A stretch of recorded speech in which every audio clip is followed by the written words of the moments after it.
हाँ तो नमस्कार दोस्तों, कैसे आप सभी का स्वागत करता हूँ आपके अपने यूट्यूब चैनल लाइव क्लास 1.2 में।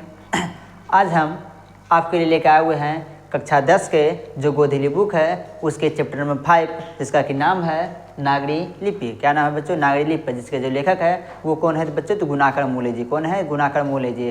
पूछेगा अगर टीम में ये आखिरी ये नागरी लिपि है क्या, तो ये बच्चों क्या है? ये निबंध है। क्या है? निबंध है। इसके जितने भी सब्जेक्ट क्वेश्चन बनते हैं वो सारे क्वेश्चनों को हम लोग एक ही वीडियो में कवर करने वाले हैं, तो वीडियो का अंत बने रहे, वीडियो को स्किप ना करें। अगर आपको वीडियो अच्छा लगता है तो वीडियो को लाइक कर दें, और चैनल पर पहली बार हैं तो जल्दी से चैनल को भी सब्सक्राइब कर दें। तो चलिए आपको बिना टाइम का भी ये क्लास शुरू करते हैं।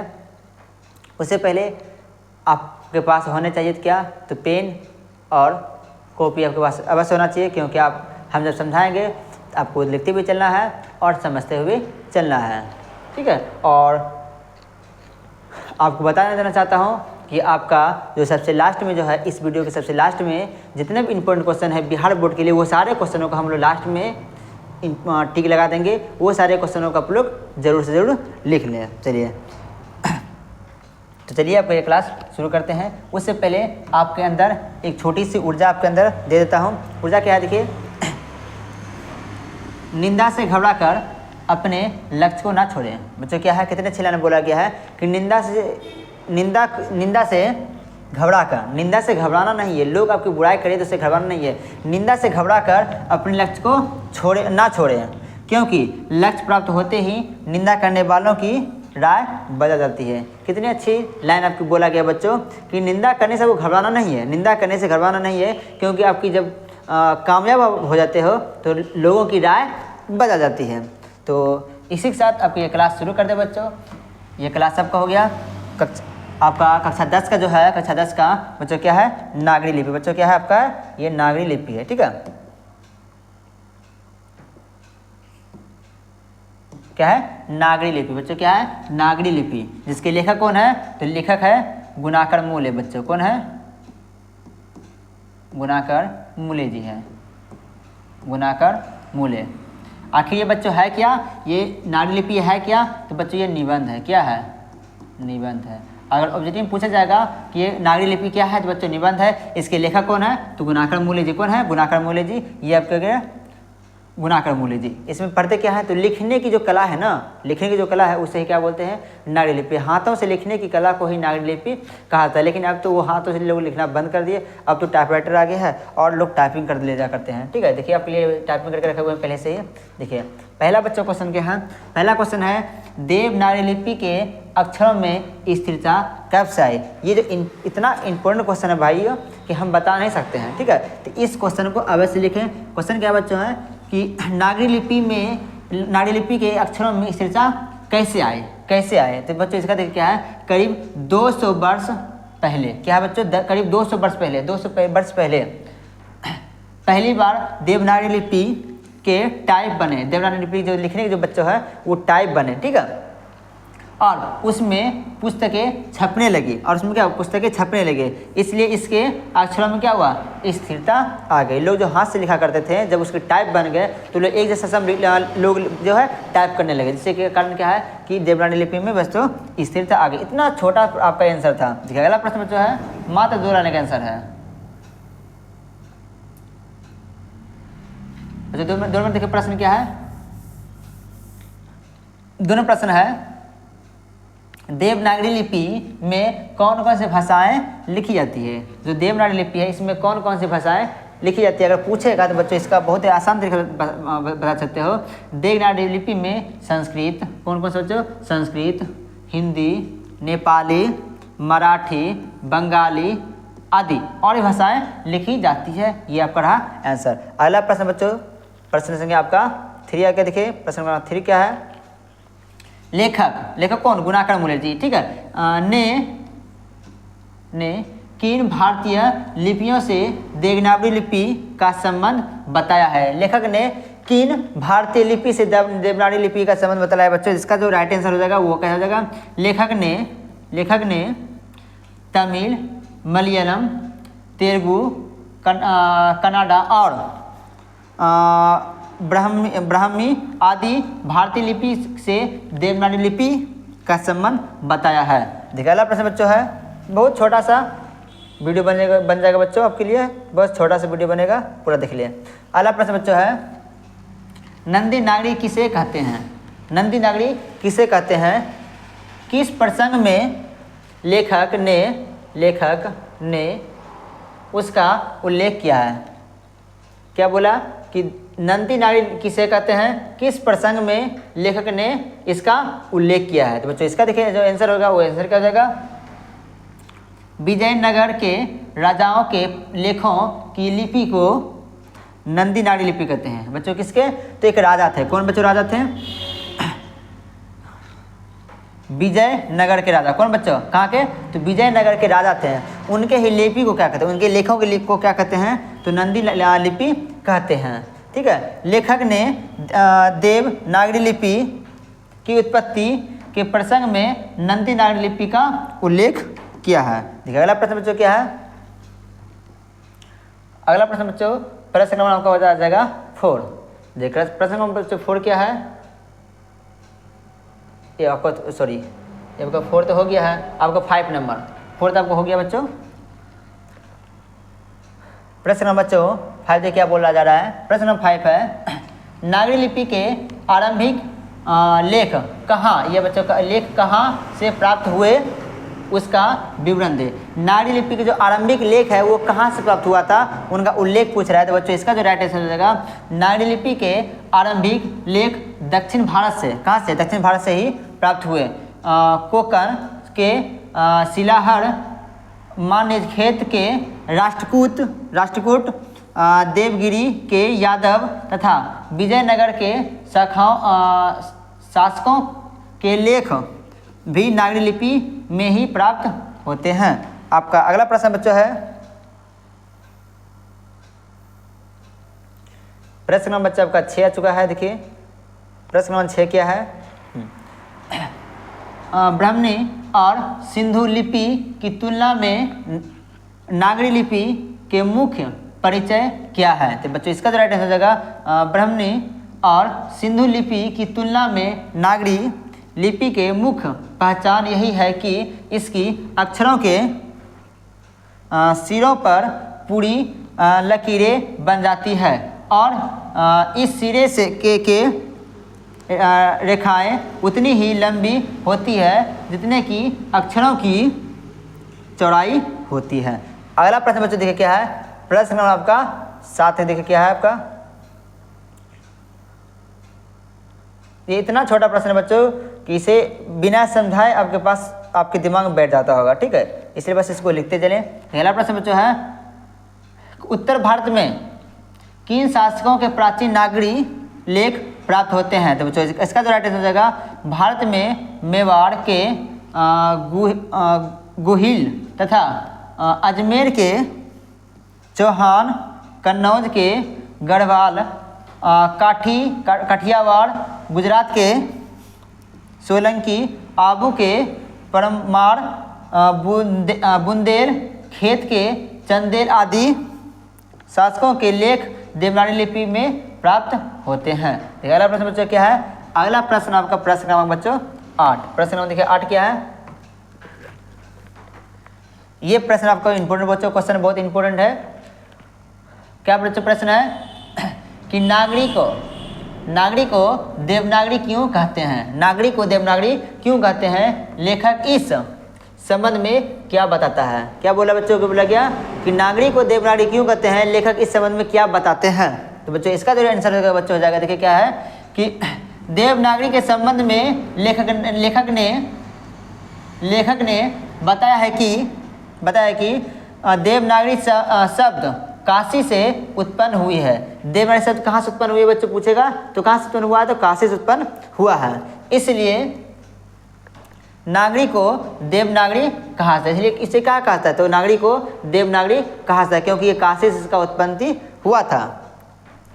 लेकिन दूसरे मत के अनुसार प्राचीन पाटलिपुत्र अर्थात क्या इसको पटना, ठीक है, पहले पाटलिपुत्र था, अब उसका नाम बदल के क्या रख दिया? तो पटना रख दिया गया। ठीक है, नगर के देव अर्थात चंद्रगुप्त मौर्य, कौन? चंद्रगुप्त मौर्य द्वितीय का नगर कहा गया। यह बात भी कुछ सत्य प्रतीत मालूम पड़ता है। कुछ लेखकों का मत, कुछ लेखकों का मत है कि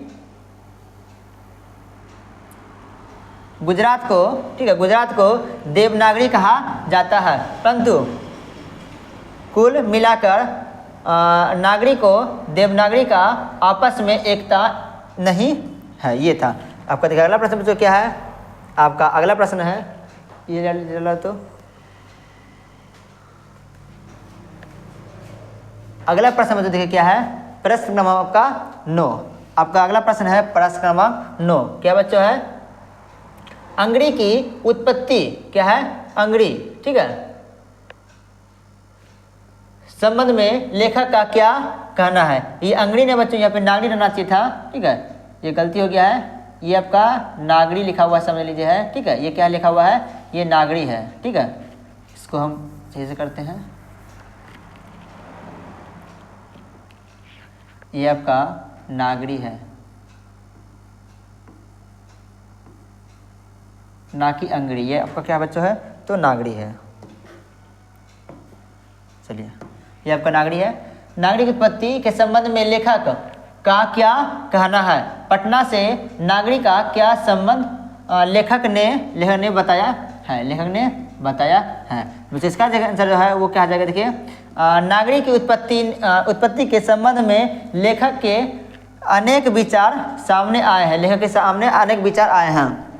एक मत के अनुसार क्या है, एक मत के अनुसार पहले गुजरात के नागौर ब्राह्मणों ने इस लिपि का प्रयोग किया था। कहाँ बोले, जो नागौर के ब्राह्मण ने इस लिपि का क्या था, तो सबसे पहले प्रयोग किए थे, इसलिए इसे नागरी लिपि कहता था। इसलिए इसे कहा कहता था, नागरी लिपि, क्योंकि नागौर के जो ब्राह्मण थे उन्होंने इस लिपि का सबसे पहले प्रयोग किया, इसलिए इसे नागरी लिपि कहते हैं। क्या बच्चे कहते हैं, तो नागरी लिपि कहते हैं। हम लोग एग्जाम देने जाते हैं तो एग्जाम में क्या लेते हैं, पूछता है कि किस में लिखना है, आप लोग के सामने आएगा किस में लिखा था, तो हिंदी में अंग्रेजी में बोला जाएगा, लेकिन हम लोग किस में लेते हैं, तो नागरी लिपि में लिखते हैं। किस में लेते हैं, नागरी लिपि में लिखते हैं, ठीक है।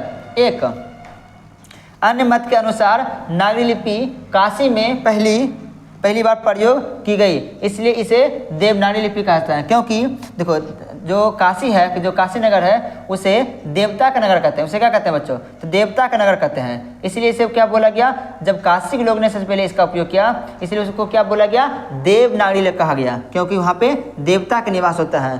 कहा जाता है कि लोगों का काशी में मरना बहुत ही शुभ माना जाता है, ठीक है। अब देखिए प्राचीन ग्रंथों से पता चलता है कि प्राचीन नगर पाटलिपुत्र से इस शब्द का विशेष सम्मान है। पाटलिपुत्र से इस लेख का क्या है, संबंध है।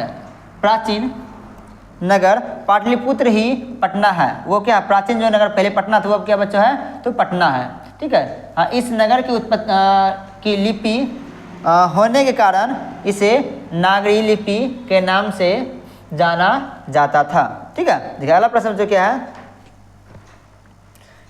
अगला प्रश्न बच्चों आपका देखिए है, प्रश्न क्रमांक हो जाएगा 11 और 12। इसके बाद आपको बतलाएंगे कि इसमें से कौन कौन सा प्रश्न इम्पोर्टेंट है, और अभी तक आपने वीडियो को लाइक नहीं किया है तो आपकी ये बहुत बड़ी गलती है। तो बच्चों जल्दी से वीडियो को लाइक कर दो। प्रश्न नंबर बच्चों 11 देखिए क्या है, स्वाधीनता शब्द की सार्थकता लेखक क्या बताता है। क्या बोला कि बच्चों, स्वाधीनता शब्द की सार्थकता लेखक क्या बताता है। तो इसका जो आंसर हो जाएगा बच्चों, स्वाधीनता शब्द का अर्थ लेखक यह बताना चाहता है कि यह स्वाधीनता शब्द सभ्यता की परिचय देता है, जिसका अर्थ होता है मनुष्य को किसी दूसरे के अधीन ना रहकर स्वयं अपने पर निर्भर रहना चाहिए। ये था बच्चों इसका छोटा सा आंसर। और लास्ट आपका जो प्रश्न बच्चों है, लास्ट प्रश्न 12 नंबर बच्चों प्रश्न देखिए क्या है।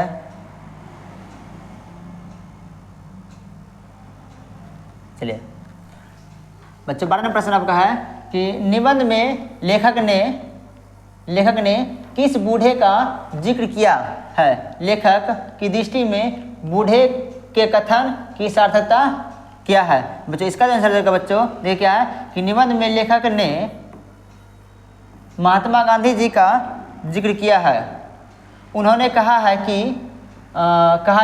बाहर नहीं अंदर देखो, हिंसा को मन से दूर करो, देश के लिए काम करो, आराम की बात सोचो क्योंकि आराम हराम है, प्रेम की बात सोचो।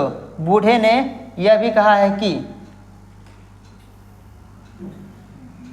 कि सबसे बड़ी चीज़ है क्योंकि यह हमारे दिल के जिगर में होता है, इसलिए सार्थकता के लेखक में प्रेम जीवन मूल्यवान मानता है। बच्चों ये जो प्रश्न था आपका गलती से इसमें आ गया है बच्चों, इसमें ये इसका नहीं है, ये जो आपका था प्रश्न नंबर 11 और प्रश्न नंबर 12 ये गलती से बच्चों आपका इस वीडियो में आ गया है, इसके लिए माफ़ी चाहेंगे। आपका इसमें जो था मात्र 10 नंबर तक ही इम्पोर्टेंट था, इसलिए हम इसे यहाँ से काट देते हैं। और आपका जो प्रश्न है वो आपका 10 नंबर तक ही है, उसे आपको बताते हैं इसमें से कौन कौन सा बच्चों इम्पोर्टेंट है।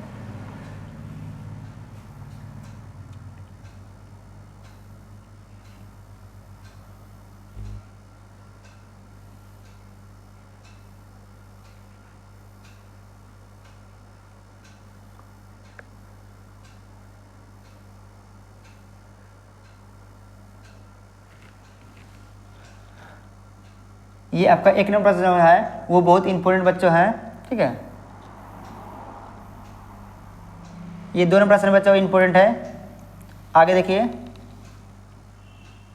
ये आपका 3 नंबर भी इंपॉर्टेंट बच्चों है।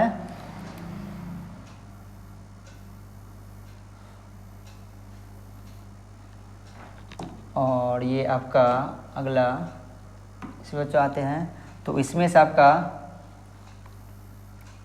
एक प्रश्न छूट चुका है, देख लेते हैं वहाँ पे है या तो नहीं है, और देख लेते बच्चों।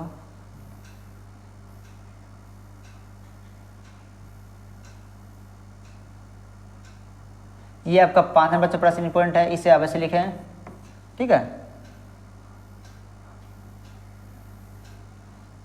और इसमें तब नहीं है, ठीक है। और एक आपका लास्ट आखिरी बार जाता है बच्चों ये इसमें से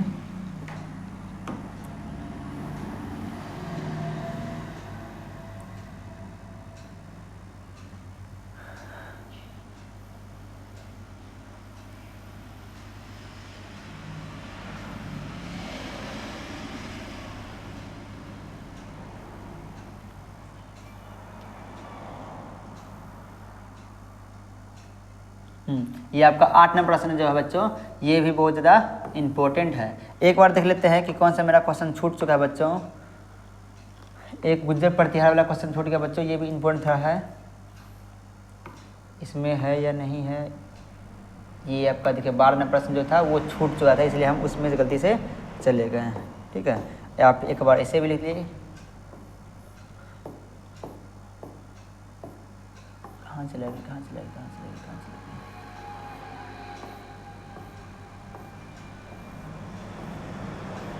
ये बच्चों प्रश्न नंबर 11 और 12 ऐसे आप अपने से लिख लीजिए, यहाँ पे तो टाइप नहीं हो पाएगा, ठीक है। जो क्या है कि नागरी लिपि के साथ किसका जन्म हुआ है, इसका आप लोग जल्दी से स्क्रीनशॉट ले लें और इसे भी लिख लीजिएगा। और ये आपका जो 12 नंबर प्रश्न है ये आपके लिए मोस्ट इंपॉर्टेंट है, जो इस बार एग्जाम देने वाले हैं बच्चे हैं, इस प्रश्न को अवश्य लिख लें, ठीक है। जो 12वां प्रश्न है ये बहुत ज़्यादा इंपॉर्टेंट है, इसे ले लीजिए। पूछेगा गुर्जर प्रतिहार कौन थे, तो इसमें आप बोल सकते हो गुर्जर प्रतिहार भारत में बाहर से आए थे, कुछ विदेश से आए हुए थे। सबसे पहले उन्होंने लगभग 8वीं सदी में अवंती प्रदेश में शासन किया, बाद में कन्नौज पर भी अधिकार कर लिया। इन शासकों में मिहिर, भोज और महेंद्रपाल विख्यात हुए थे। ये आपका था लास्ट। अगर बच्चे वीडियो आपको अच्छा लगा तो मुझे तो लगता है कि आपको अच्छा नहीं लगा होगा, क्योंकि हमसे थोड़ा सा गलती हो गया था, इसलिए हम माफ़ी चाहेंगे। फिर भी जहाँ तक हो सकता है आपके लिए अच्छा ही करते हैं। तो इस वीडियो को लाइक कर दें। मिलते हैं नेक्स्ट वीडियो में, तब तक के लिए जय हिंद।